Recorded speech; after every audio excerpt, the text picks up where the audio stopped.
quiero reiterar que este es un proceso. Es más, no nació con nosotros. En Colombia hay mucha gente que durante muchos años, desde el Estado, desde la sociedad civil, muchas veces acompañado por la comunidad internacional, incluyendo organizaciones como la Organización Internacional del Trabajo, OIT, ha venido trabajando, a veces de manera silenciosa, por consolidar una cultura del diálogo social, incluyendo la negociación colectiva en el mundo del trabajo. Entonces este no es un proceso que nace con nosotros. Nosotros lo que hemos hecho sencillamente de la vicepresidencia, a partir de dos elementos fundamentales. Uno, porque es un mandato constitucional. Está en el artículo 1 de la Constitución Política Nacional, cuando define a Colombia como un Estado social de derecho. Y dos, por un problema de convicción. Es que no se puede hablar de democracia si al mismo tiempo no se desarrolla a fondo una política de diálogo social. O no se puede hablar de una política de respeto integral a los derechos humanos si al mismo tiempo no se desarrolla una práctica en favor del diálogo social. Y porque creemos que el diálogo social es un camino fundamental para fortalecer todo el tejido social en sus más diversas expresiones urbanas y rurales, indígenas y afrodescendientes de la población colombiana. Entonces nosotros lo que hemos hecho es retomar este proceso y obviamente que durante estos 21 meses que llevamos de gobierno, pues hemos desarrollado diálogos sociales en muchos municipios, en muchas regiones. Siempre hemos procurado hacerlo con presencia y participación activa de los señores alcaldes, alcaldesas, de los señores gobernadores y gobernadoras. Y por eso, si algún hecho destacado, además de la presencia de las instituciones del Estado nacionales, yo creo que es una presencia muy importante de alcaldes y alcaldesas en esta reunión, de gobernadores, gobernadoras y también de delegados y delegadas de los gobiernos locales y regionales.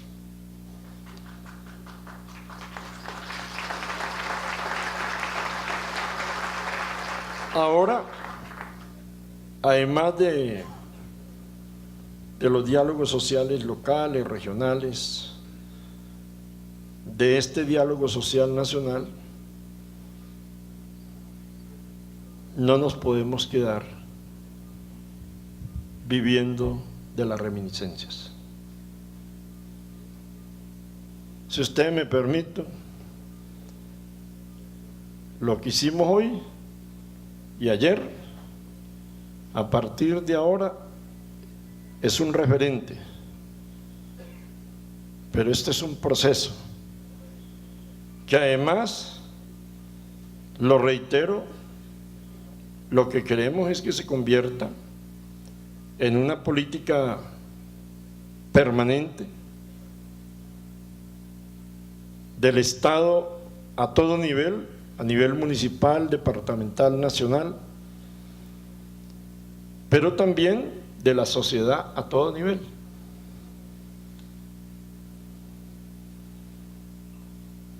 Que por ejemplo, que el empresario esté supremamente convencido que lo mejor que él puede hacer en una empresa en el marco de respetar a los trabajadores y trabajadoras en su dignidad. Es dialogar con las organizaciones de esos trabajadores y es construir acuerdos con esos trabajadores a través de la negociación colectiva.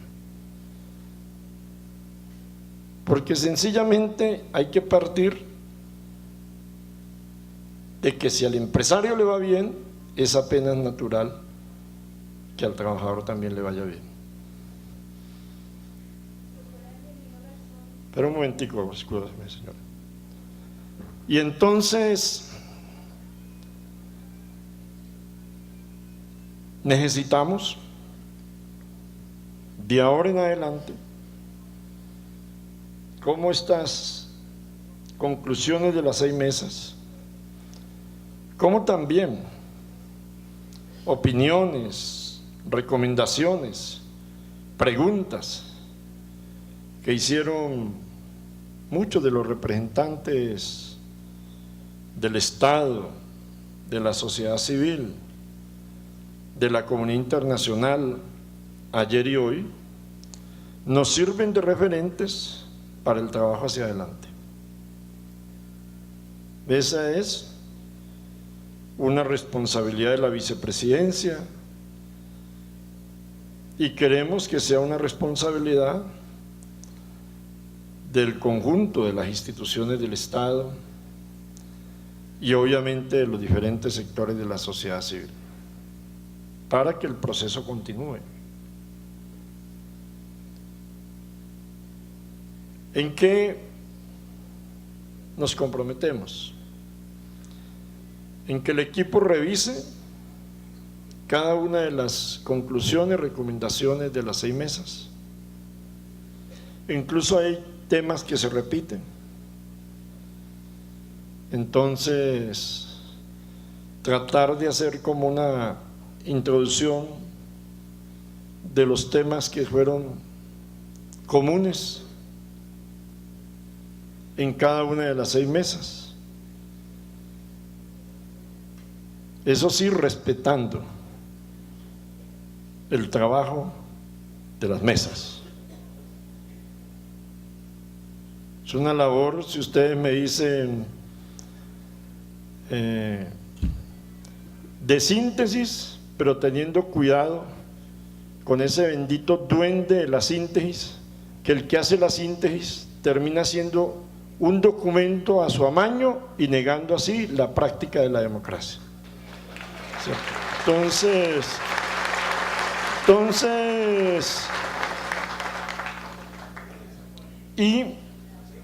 y las conclusiones particulares de cada una de las 6 mesas,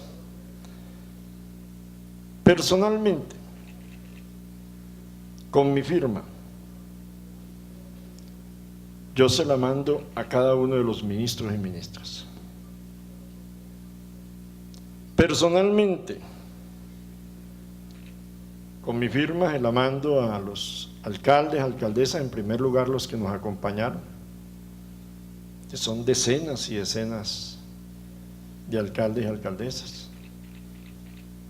Hoy aquí me han saludado varios alcaldes, alcaldesas. Aquí está al lado mío el alcalde de Tumaco, me saludó también la alcaldesa de Florencia, varios alcaldes. Anoche yo me reuní, ayer a las 5 me reuní con un buen número de alcaldes y alcaldesas. Igualmente se las mandaré a los 32 gobernadores. Se la mandaré al señor Procurador General de la Nación, a la Procuradora Delegada para los Asuntos Laborales y Sociales, a las diferentes instituciones del Estado que tienen que ver con políticas sociales. Muchas de ellas nos han colaborado extraordinariamente en este proceso: el SENA, el Fondo Nacional del Ahorro, la Acción Solidaria, la Organización de Organizaciones Solidarias, y también se la mandaré a cada uno de los embajadores y embajadoras, a las agencias de cooperación y obviamente a los organismos tanto del Sistema de Naciones Unidas como de la OEA. Y se la haremos llegar a los compañeros y compañeras que han venido de todas las organizaciones sociales, del sector empresarial, del sector académico, urbanas, rurales, para que también la tengan como instrumento de trabajo. Ese es el primer compromiso. O sea, vamos a comenzar a masificar. No necesitamos hacer una publicación. Necesitamos exponer por todos los medios electrónicos a circular la síntesis de este diálogo social nacional y, si ustedes me permiten, que sea como un referente de trabajo en cada municipio, en cada departamento y a nivel nacional. Un segundo tema en que nos vamos a comprometer, y escuchando a varios compañeros y compañeras de las organizaciones sociales nacionales, de los sindicatos, en cabeza de Julio Roberto Gómez, de las organizaciones indígenas, de las organizaciones afrodescendientes, esa extraordinaria intervención que hizo ayer nuestra alcaldesa de Quibdó, escuchando a las organizaciones campesinas y, en fin, a las organizaciones en las mesas del movimiento comunal, de las personas en condiciones de discapacidad, de organizaciones de mujeres, de jóvenes, de afrodescendientes, de indígenas, escuchando a nuestros delegados internacionales, que de verdad les agradecemos enormemente el esfuerzo, que vinieron, nuestra presidenta del Sindicato Verde, ella cogió un avión antier, llegó ayer, se vino directamente para este evento, ahí ha estado disciplinadita y ahora de nuevo se regresa ahora para Alemania. Muchas gracias. Y es una de las líderes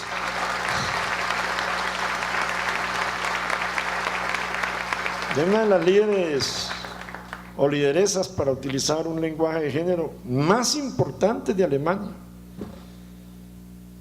Creo que una de las 5 líderes sindicales más importantes en Alemania,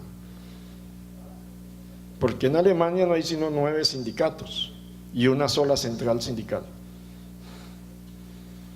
Ese sería el escenario ideal para el movimiento sindical colombiano.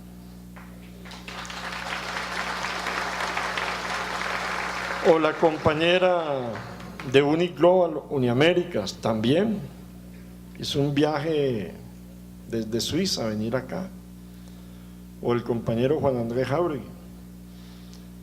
Ellos han venido financiados por sus organizaciones, incluyendo la estadía. Y permítanme decirles, no tengo sino palabras de agradecimiento porque nos han aportado enormemente. Pero quería decirles que escuchando, yo sí creo que nosotros tendríamos que explorar qué tenemos en la normatividad jurídica colombiana, en la Constitución Política Nacional, en la ley, en ordenanzas de las asambleas departamentales, en acuerdos de los consejos municipales y en una alianza con la Procuraduría General de la Nación. Voy a proponerle a Diana Margarita Ojeda, nuestra procuradora delegada para los asuntos sociales, que habló ayer aquí, pues todo lo que esté en la normatividad jurídica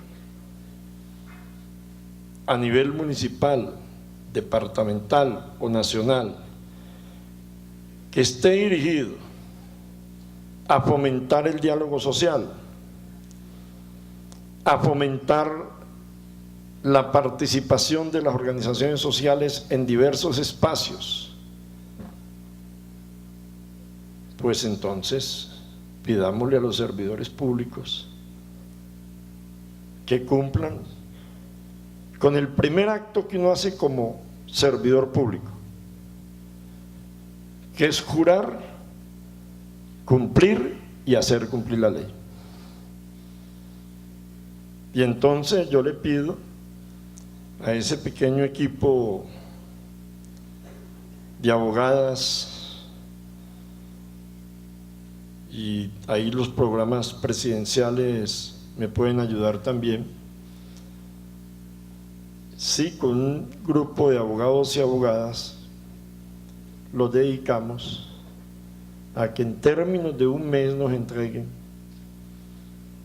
qué tenemos en materia de normatividad jurídica y comencemos a recordarle, por importante que sea el servidor público, a recordarle lo que nuestro libertador Simón Bolívar siempre decía de la amistad: el mejor amigo es el que nos dice la verdad. A decirles: mire señor alcalde, mire señor gobernador, mire señor ministro, mire señor alto funcionario, usted tiene el deber legal de convocar a estas organizaciones sociales, de dialogar con estas organizaciones sociales dentro de una política del diálogo social. Porque lo que sí no podemos es meternos a presentar una nueva ley reguladora del diálogo social. Entonces, cuando tengamos ese documento, lo ponemos a circular.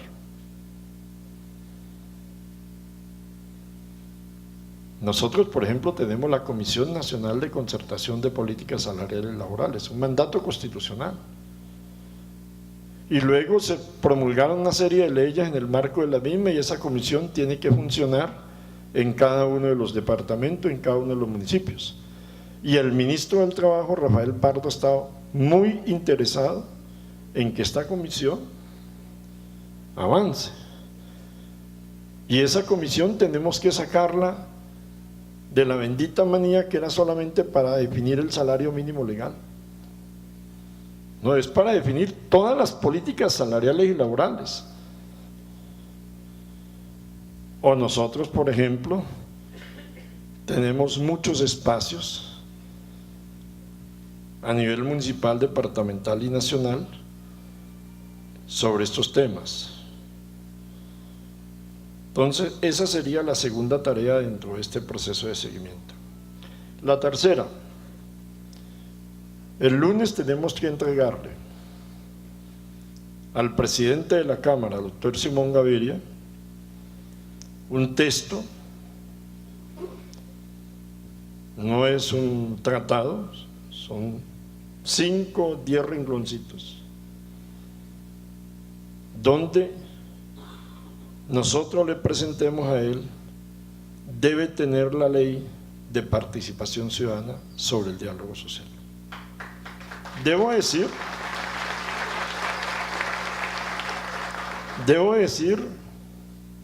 que a mí me pareció extraordinaria la iniciativa de Simón Gaviria, porque siendo yo el vicepresidente de la República, no había podido convencer a algunos funcionarios del gobierno nacional de que era importante que quedara un texto en esa ley sobre el diálogo social.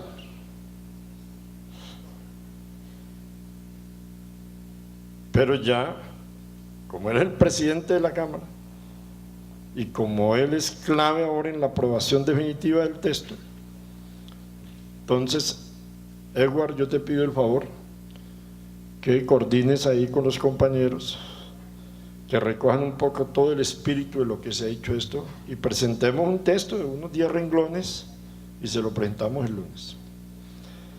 Para que quede registro, lo mandamos con una notica remisoria y lo mandamos a partir del compromiso público que además me pareció positivo, que hizo el doctor Simón Gaviria ayer en el acto de instalación. Un cuarto compromiso que podemos trabajar dentro del marco del proceso de afianzarlo del diálogo social. Esto hay que comenzar a aterrizarlo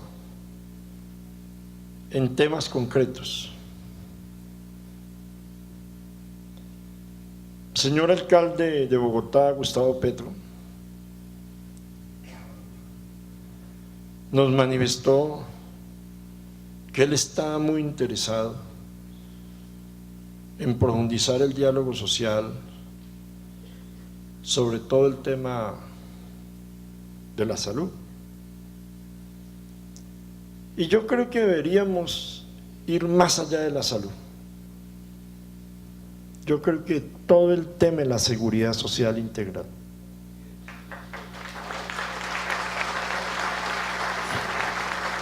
Incluyendo, voy a decirlo acá,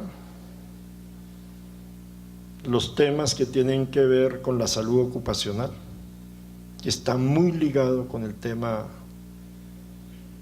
de los trabajadores y trabajadoras, de las condiciones de trabajo, todos los temas de la seguridad industrial, e incluyendo también un debate que hay que desmistificarlo y que hay que abrirlo al conjunto de la población colombiana, que es el tema pensional. Y entonces eso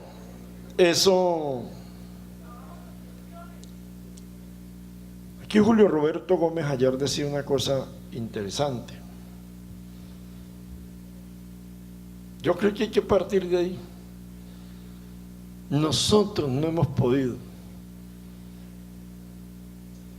Estoy hablando en los últimos 30 años.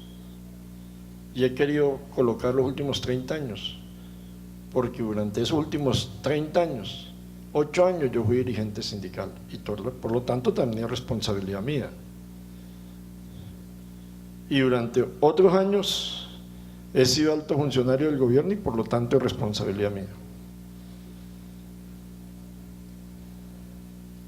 Nosotros no hemos podido en Colombia ampliar la cobertura en materia pensional.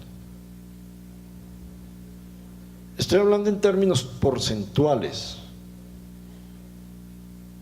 O sea, no hemos podido pasar del bendito 25% de personas que son cotizantes activos del total de trabajadores y trabajadoras al sistema pensional.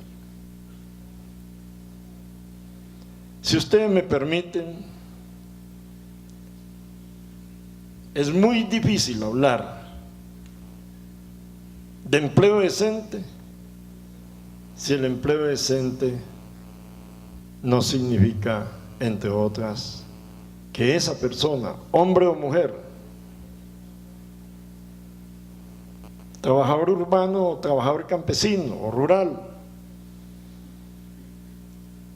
no tiene la seguridad social integral. Y entonces yo creo que el tema de la seguridad social integral puede ser un elemento interesante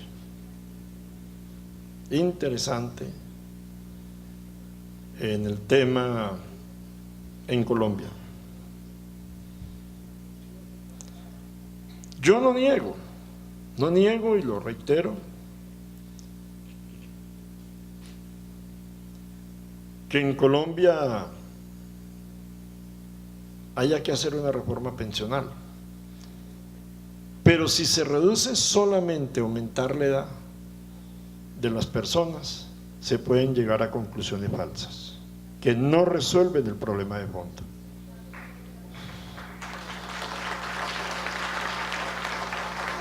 Y creo que en ese sentido podemos explorar otras iniciativas del diálogo social. Por ejemplo, compañeras y compañeros, para todos los que estamos aquí reunidos, gobernantes, sociedad civil colombiana, sindicatos, empresarios, ONG de derechos humanos, toda esta diversidad de organizaciones sociales, partidos políticos, comunidad internacional, pero es aquí mucho más para los colombianos y colombianas. Es una vergüenza que tengamos todavía en nuestro país cerca de 950,000 niños y niñas trabajando. Eso es una vergüenza. Como es una vergüenza para la comunidad internacional, empezando por el Sistema de Naciones Unidas, para la Organización Internacional del Trabajo OIT, para los empresarios, para los sindicatos, para las ONG de derechos humanos y sobre todo para los adultos, mucho más si somos padres de familia o madres de familia, que según la OIT, hoy tenemos 215 millones de niños y niñas trabajando. No son datos de Angelino, son datos de enero de este año de la Organización Internacional del Trabajo OIT. Aquí se trata de tocar 3 o 4 temas y comenzar a hacer diálogos locales, regionales y a crear conciencia. Yo aquí quiero reiterar lo que es la política del gobierno del presidente Juan Manuel Santos y lo que es una convicción de Angelino. Nosotros estamos porque a cada alcalde o alcaldesa le vaya muy bien en su gestión, porque a cada gobernador o gobernadora le vaya muy bien en su gestión. Nosotros no hacemos política. Yo nunca he hecho política a partir de las tragedias de otros. No hacemos política a partir de los fracasos de otros. No gozamos con las tragedias o los fracasos de otros. Al contrario, hacemos política reconociendo los valores y los méritos de otros. La comunidad internacional me ha visto, con motivo de este tema de la dirección de la OIT, que yo hablo muy bien de los méritos éticos y profesionales de los otros candidatos y candidatas. Lo sabe Julio Roberto, que en el Congreso de Foz do Iguazú de Brasil, el mes pasado, en mi intervención, le dije a todos los delegados, hombres y mujeres de todas las organizaciones de las Américas y de la comunidad internacional, que si con el voto de ellos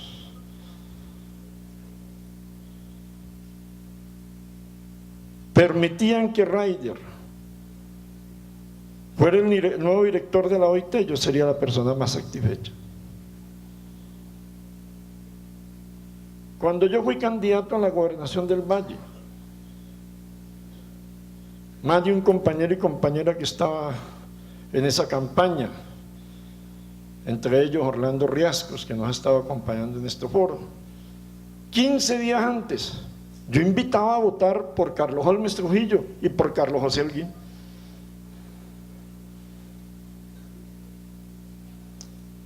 Y esto quiero decirles porque nosotros sí tenemos que recoger ese mensaje de nuestra gloria del ciclismo nacional, Cochise Rodríguez, que decía que en Colombia hay gente que se muere más de envidia que de infartos. Y entonces, por eso, aquí quería señalar esto por lo siguiente. Yo anoche quedé con los alcaldes y los gobernadores, y lo digo aquí, que anoche no pudieron estar todos y todas. Yo creo que hay que evitar que desde el Estado Nacional estemos descentralizándole muchas funciones a los gobiernos locales y regionales y no les estemos descentralizando recursos. Voy a decir un tema político: la autonomía regional, la descentralización administrativa sin recursos es un canto a la bandera y es un encarte para los gobiernos locales y regionales. Y obviamente por eso en el diálogo social, un tema que tendremos que acompañar de manera detallada es lo referente a este proceso de la ley de reparación a las víctimas del conflicto armado y de restitución de tierras. Porque al final esto se está materializando en cada municipio. Entonces, esa otra tarea, esa cuarta conclusión de cómo vamos a llevar unos temas particulares, unos muy particulares de los municipios, de las regiones, y otros que son transversales de carácter nacional. Una quinta conclusión: nosotros tenemos que seguir en este proceso que en Colombia el Estado, a todo nivel, no solamente el Ejecutivo, también el Legislativo y también el Poder Judicial, tiene el deber de contribuir a fortalecer las organizaciones sociales y de contribuir a fortalecer las organizaciones empresariales, de contribuir a que en su fortalecimiento respetemos su autonomía y su pluralidad.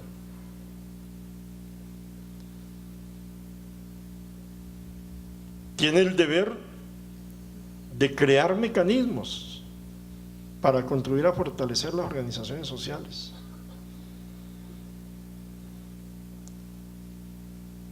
Que tiene el deber de no intrometerse en sus asuntos internos. Que ese es un derecho de las organizaciones sociales. Pero igualmente yo creo que tenemos que abrir un debate nacional fraterno, sincero, de cómo la división y la atomización de organizaciones sociales no le sirven ni a sus representados, cualquiera sea el sector social,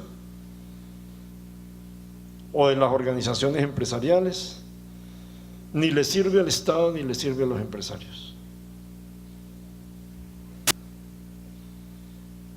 Para un empresario es mucho más importante que en su fábrica haya un solo sindicato que 10 sindicatos. Pero el empresario no tiene la facultad de ordenar que haya un solo sindicato. Para el gobierno es mucho más importante que en una empresa, incluyendo la del Estado, haya un solo sindicato que 10, 15 sindicatos. Para el país es mucho más importante que hayan únicas organizaciones por sectores específicos de la población que 50, 70, 80 organizaciones. Estoy hablando a nivel campesino, afrodescendiente, indígenas, mujeres, LGTBI, personas en condiciones de discapacidad. Lo mismo decimos, para el país es mucho más importante que hayan una única organización del sector empresarial que tener 4 o 5 organizaciones que representaran a los sectores empresariales del país.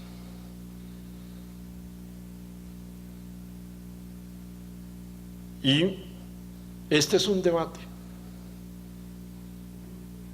Permítame decirlo que esto tiene unos antecedentes. Muchas veces en el Estado y muchas veces en el sector empresarial creíamos que era mejor la división de las organizaciones sociales para debilitarlas, para manipularlas, que una sola organización. Y eso terminó siendo perverso. Lo saben aquí los dirigentes sindicales. Hoy tenemos empresas donde hay 15 sindicatos. Cada sindicato puede firmar convención colectiva. Y esto terminó siendo perverso. No es fácil. Yo aquí quiero reafirmar lo que dije en Foz de Iguazú en el Congreso Sindical de las Américas. El movimiento sindical internacional, la Confederación Internacional Sindical y la Confederación Americana, la Confederación Sindical de las Américas, que tienen como lema que lo que ellos han logrado a nivel internacional, lograrlo en cada país. Cuenten ese propósito con toda la colaboración del gobierno colombiano y de manera entusiasta de la Vicepresidencia de la República.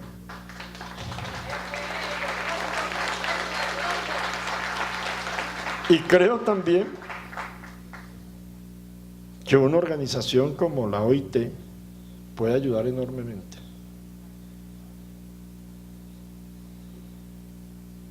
Yo creo que una organización de la OIT sí va a tener que utilizar mucho más las experiencias de los actores sociales en cada país, positivas. España es un gran ejemplo, Alemania es un gran ejemplo. Si nosotros mañana con la OIT desplazamos un dirigente sindical alemán, un empresario alemán y un funcionario público alemán para que vaya y cuente en muchas partes del mundo cómo dialogan ellos, cómo se entienden, cómo construyen acuerdos. O lo que aquí nos ha contado Juan Andrés, que es el resultado de su experiencia en Andalucía, España, del sector empresarial, del sector sindical y del gobierno de Andalucía en ese entonces. Eso es mejor que mandarle a uno un experto, con todo respeto, que a veces no conoce la vida real dentro de una fábrica, o la vida real dentro de un gobierno, o la vida real de una organización sindical, para poner el mundo del trabajo.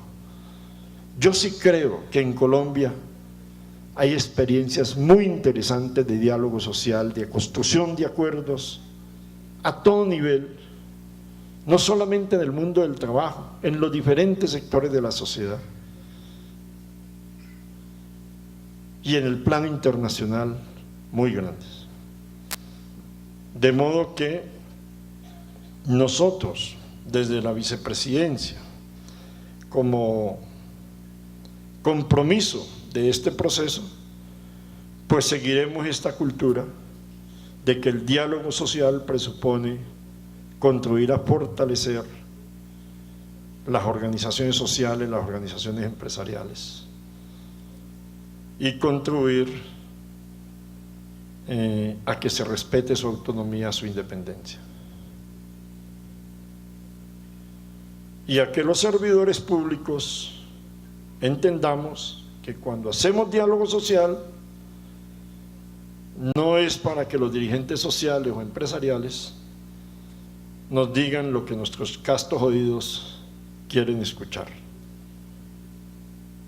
Está bien que en el marco del respeto y el reconocimiento se nos reconozcan los avances, pero tenemos que también escuchar a observaciones. En estos días yo me reuní aquí con Antonio Maradiaga y él me planteaba, Antonio Maradiaga, de las plataformas de derechos humanos, me plantea una serie de inquietudes sobre la política de derechos humanos del Estado, y a mí me parecían que eran tan lógicas que yo lo que hice fue invitarlos a la reunión de la Comisión Interinstitucional de Derechos Humanos. O sea, ahí están todas las entidades del Estado. Y para que esto no se vuelva una reunión de sociedad civil y el Estado, pues entonces llevé unos validadores, la comunidad internacional, el G24, fueron las Naciones Unidas, la OEA, el Alto Comisionado por los Derechos Humanos. Y permítanme decirles, yo creo que el 90% de las observaciones que hacían, o el 80%, tenían razón. Los servidores públicos tenemos que enseñarnos a escuchar mucho más, a ser más receptivos a las observaciones de los diferentes sectores de la sociedad. Porque ese, como aquí se ha dicho, es la voluntad política para construir acuerdos. Entonces, nosotros seguiremos en esa línea de conducta. Los alcaldes me han planteado que comencemos a desarrollar algunas experiencias locales y regionales. Ahora el alcalde de Tumaco me decía, mire, yo estoy listo para que hagamos una experiencia en Tumaco. Y así, el propio alcalde de Bogotá, con cosas novedosas.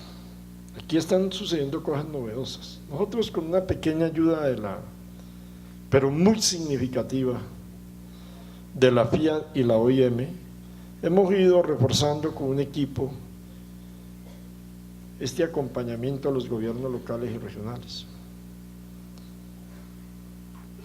Tanto el alcalde Gustavo Petro como el alcalde Aníbal Gaviria me han planteado, nosotros estamos dispuestos a movilizar también algunos servidores públicos de nuestras administraciones para acompañar a algunos alcaldes y gobernadores en buenas prácticas de gobierno.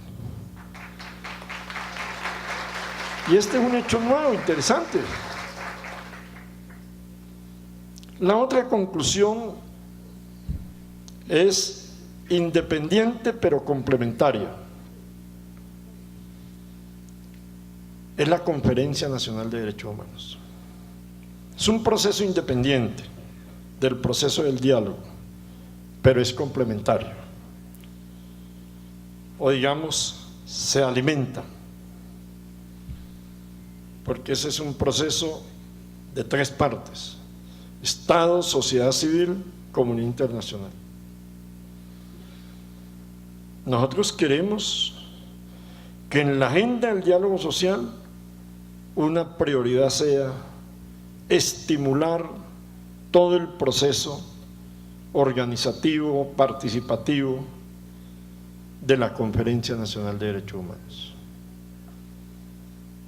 Como yo les decía, hablar de diálogo social y al mismo tiempo se están violando los derechos humanos y el derecho internacional humanitario, eso llega a un momento en que se vuelve incompatible. La conferencia es otro proceso. Ahí tenemos dos objetivos, como yo les decía ayer.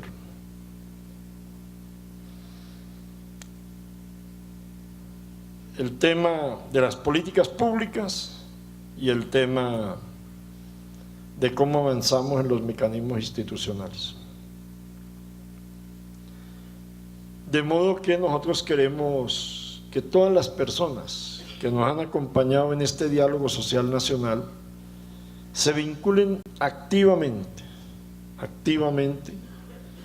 al proceso de la conferencia, que como le digo tiene tres partes: comunidad internacional, sociedad civil y el Estado colombiano.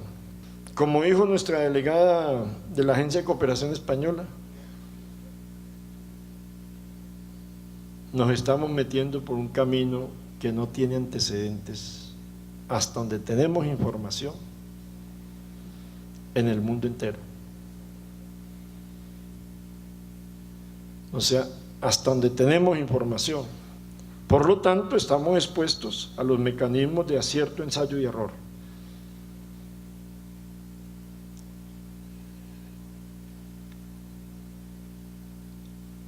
Lo importante, como les decía, es que todos estos procesos no tengan marcha atrás. Después de mi intervención ayer me han llegado miles de twitters. Angelino, ¿y si usted se va para la dirección de la OIT, qué va a pasar con todo este proceso? Pues permítanme decirles, eso que no es tan fácil, eso de ser director de la OIT no es tan fácil. Si yo hubiera creído que eso es tan complejo, tan difícil, de pronto le hubiera dicho al señor presidente de la República: presidente, dejemos las cosas quietas. Pero ya me estoy metido y no puedo echar para atrás.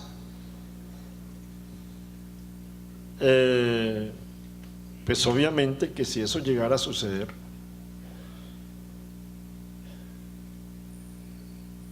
los sindicatos, los empresarios, los gobiernos tendrán allí un punto de apoyo, entre otras, para esta política del diálogo social. Y permítame allí una reflexión breve. En la comunidad internacional y de manera especial en los organismos internacionales,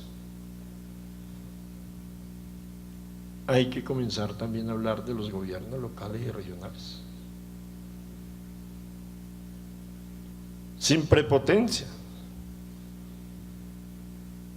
Alma Viviana Pérez lo sabe, que trabajaba conmigo, Daniel Ávila también, nuestro director del programa Eminente Persona. Cuando yo llegué embajador en Ginebra, comencé a hablar de los gobiernos locales y regionales, porque se cree que un gobierno nacional es lo mismo que un gobierno local o un gobierno regional. Tienen responsabilidades de Estado, pero tienen matices. No olviden que un alcalde y un gobernador no es un empleado del gobierno nacional, es un empleado del constituyente primario en su municipio, que es el pueblo, o en su departamento. Yo sé que algunos colegas de gobierno, cuando yo digo estas cosas, se me erizan, pero es la realidad. Ese es el mandato constitucional.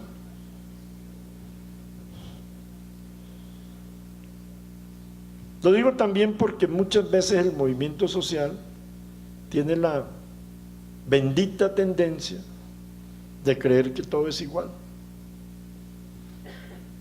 Ustedes creen que el alcalde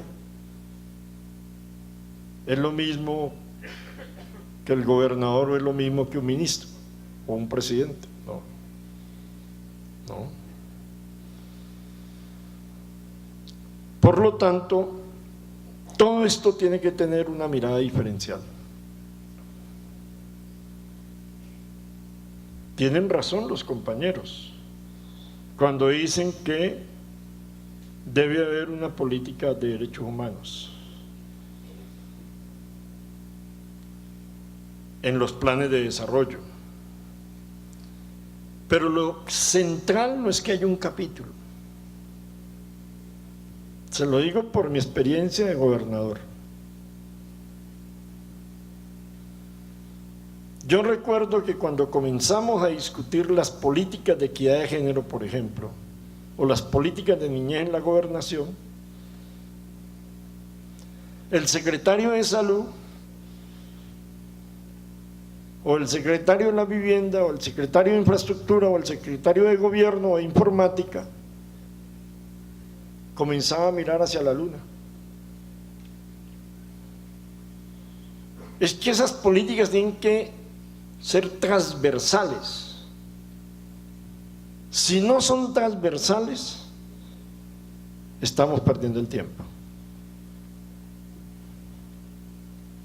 Es cuando todo el gobierno tiene un enfoque de una política de equidad de género, o cuando todo el gobierno tiene un enfoque de una política afrodescendiente o indígena, o una política en favor de los niños o el resto de la población campesina.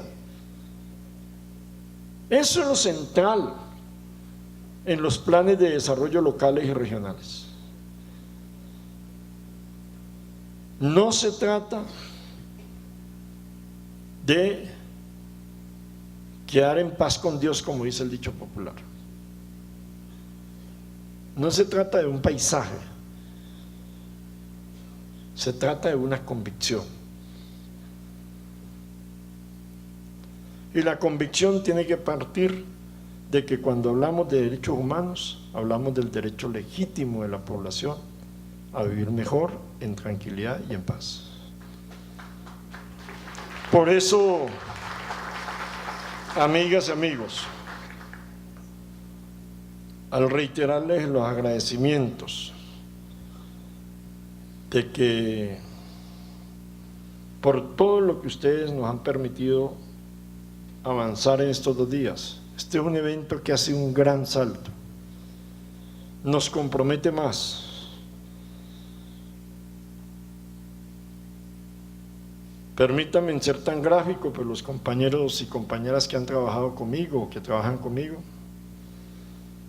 lo saben. A partir de ahora, el evento es Historia Patria. A partir de ahora, el compromiso es que lo que hicimos hay que volverlo una realidad. Y entonces,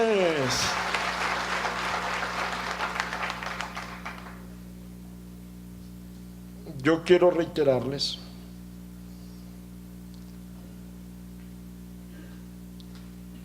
que hay un tema que afecta a toda esta política, la afecta enormemente.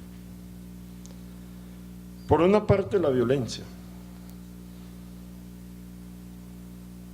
Yo sí creo que tienen razón todos los compañeras y compañeros de que el tema de la violencia tiene que ser un punto central de todos los diálogos sociales, en cada municipio, en cada departamento a nivel nacional. Pero permítanme decirles en un propósito,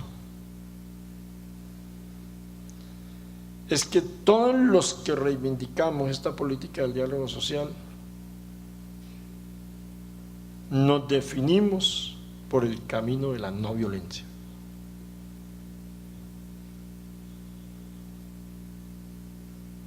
Eso presupone también cero tolerancia con la violación de los derechos humanos y el derecho internacional humanitario.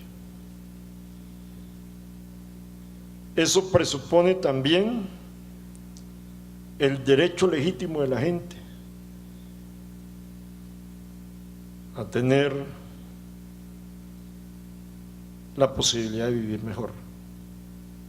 La población urbana, campesina, la diversidad de la población nuestra.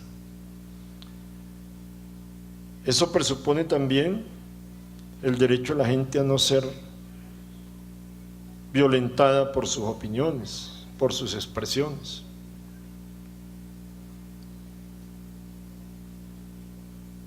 Y eso presupone también de ser capaces de decir que todas las organizaciones armadas ilegales, toda la criminalidad es contrario a ese derecho fundamental de la población de vivir en tranquilidad, en bienestar y en paz. Y es contrario a una política de derechos humanos, llámese guerrilla, bandas criminales, narcotráfico, delincuencia común. No se trata de un poquito de democracia y un poquito de ilegalidad. No se trata de que entonces hay organizaciones armadas ilegales, unas buenas, otras medio buenas, otras muy malas, y tenemos un corazoncito para la democracia y tenemos un corazoncito para la ilegalidad. Lo digo con toda la autoridad que me da, que hasta 1990 yo tuve mucha responsabilidad con los temas de violencia en nuestro país, porque creía un poquito en la democracia y creía un poquito en la ilegalidad. Porque tenemos que hablar en plural. Aquí todos y todas, de pronto unos más que otros, tenemos responsabilidad con esta locura que hemos vivido durante 62 años. Pero también presupone cero tolerancia con la corrupción, con la impunidad. Cada crimen que quede impune llama a otro crimen. Cada crimen que quede en la impunidad estimula la justicia por las propias manos. Yo sí creo que tenemos que exigir como un derecho de la población pronta justicia. Yo sí creo que la población tiene todo el derecho de exigirnos más a los gobernantes, a los servidores públicos que tenemos responsabilidad a nivel nacional, regional, local. Permítanme decirles, los altos servidores públicos del Estado, en el Poder Judicial, en el Poder Legislativo, en el Poder Ejecutivo, no podemos ampararnos en el miedo para no actuar contra la criminalidad. El miedo es algo natural en los seres humanos, pero si los altos servidores públicos nos amparamos en el miedo para no actuar contra la criminalidad, entonces no hay nada que hacer.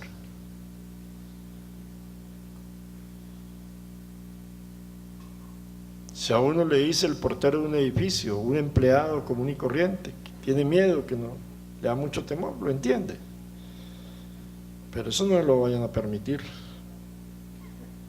A ningún alto servidor público de los tres poderes, porque nosotros fuimos elegidos o fuimos nombrados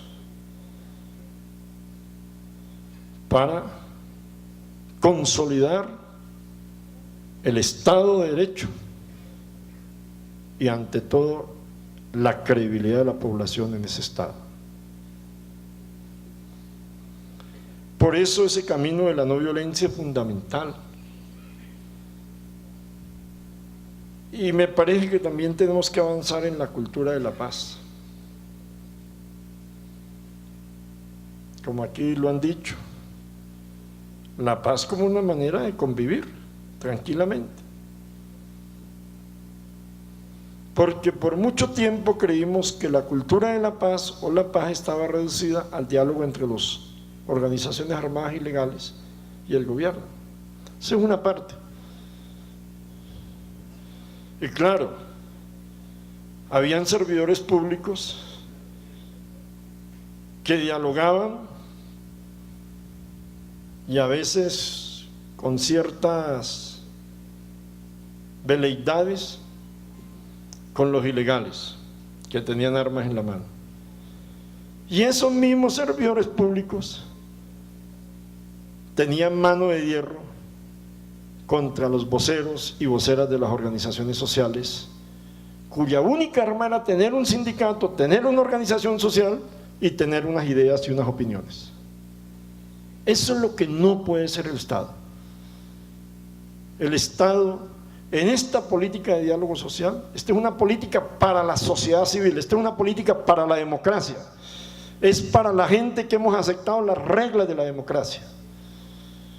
Si ustedes me lo permiten, el Estado tiene que ser dialogante y construir acuerdos con las organizaciones sociales y duro con los criminales y los victimarios en nuestro país. Y entonces, por eso, compañeras y compañeros, aquí no se trata de favores. No acepten, así venga de Angelino Garzón, que cuando existe un diálogo es un favor que le hace el Estado a la población. Aquí no se trata nada de favores. En la relación del Estado y la sociedad no existen favores. Es una relación de derechos y deberes. El deber del Estado es el procurar dialogar permanentemente con los diferentes sectores de la sociedad civil, con los sectores políticos, con los sectores empresariales, religiosos, en su diversidad religiosa. Cuánto me alegra aquí tener todos los pastores de las diversas iglesias evangélicas. Muchas gracias, señores pastores. Cuánto me alegra ver aquí al monseñor Héctor Fabio Nevado y sacerdotes de la Iglesia Católica. Muchas gracias para ellos. Y el Estado tiene que dialogar con todas esas expresiones. Y el Estado tiene que entender que ese es el punto clave de la democracia. Por eso, compañeras y compañeros, la mejor manera de luchar contra la criminalidad, contra la violencia y por el logro de esa cultura de paz es ampliar la democracia, respetar los derechos humanos y contribuir al fortalecimiento del tejido social. Esa es la derrota política que le podemos dar a las organizaciones armadas ilegales. Es igualmente el derecho de un niño, de una niña a estudiar. El mundo de los niños y las niñas es el mundo del trabajo, es el mundo del estudio, de la cultura y la recreación. Es sacarlos del trabajo, es sacarlos de la ilegalidad, es respetarlos integralmente. El derecho de la gente a tener las 3 comidas. Hay que hablar de las 3 comidas dentro de una política de los derechos humanos. Aquí hay mucha gente, pero mucha gente, millones, que no tienen las 3 comidas. Por eso nosotros como gobierno, a pesar de que hemos avanzado, tenemos que ser conscientes que tenemos todavía una deuda social, que nosotros no tendremos ninguna excusa, ninguna es ninguna, si el 7 de agosto del 2014 toda esta bonanza petrolera, minera, todo este crecimiento económico no está acompañado para que digamos en el 2014 ya no somos uno de los 3 países más inequitativos en la región o en el mundo. Somos uno de los 5 países con mayor equidad social, por lo menos en la región de América Latina y el Caribe. Por eso, compañeras y compañeros, de aquí salimos a seguir este trabajo. Es una labor quijotesca, es una labor que presupone actividad permanente, es una labor que presupone una relación muy fraterna. Y termino expresando aquí,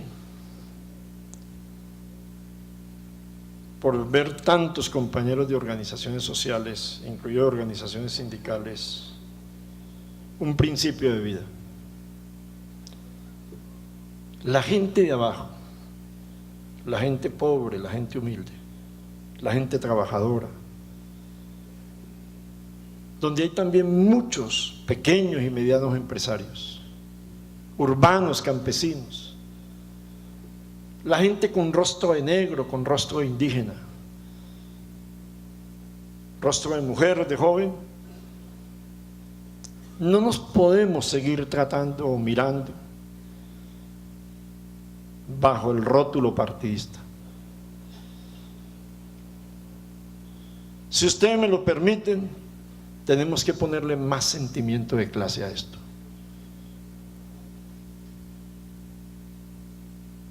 Aquí, a veces, cuando un dirigente social comienza a tener responsabilidades en los espacios de gobernabilidad, muchas veces le estimulan el sectarismo partidista o el sectarismo ideológico. Y entonces los demás compañeros o compañeras del mismo sector quieren que le vaya mal porque no hace parte de su partido o de su grupo. Así como he dicho hoy, que con todos los alcaldes y alcaldesas, gobernadores y gobernadoras, la convicción de Angelino como vicepresidente es que le vaya muy bien en su gestión, porque si le va bien en la gestión, le va bien a la población y le va bien al gobierno nacional. La convicción de Angelino, no comprometo para nada al gobierno nacional. Mi convicción pública es que donde haya un dirigente campesino, indígena, afrodescendiente, una mujer, un joven, un dirigente sindical, un pequeño, mediano empresario que asume responsabilidades de gobierno, en cargo de nombramiento, en cargo de elección popular, ese compañero o esa compañera tendrá toda nuestra solidaridad, sin miramiento a qué partido político pertenece, por una sencilla razón: porque los de abajo no estamos condenados para siempre a ser de caballos. Los de abajo también tenemos la posibilidad de hacer de jinetes. El diálogo social, compañeras y compañeros, también tiene que ser una gran escuela de gobernabilidad y de conducción de los destinos de un municipio, de una región y de un país. Muchas gracias.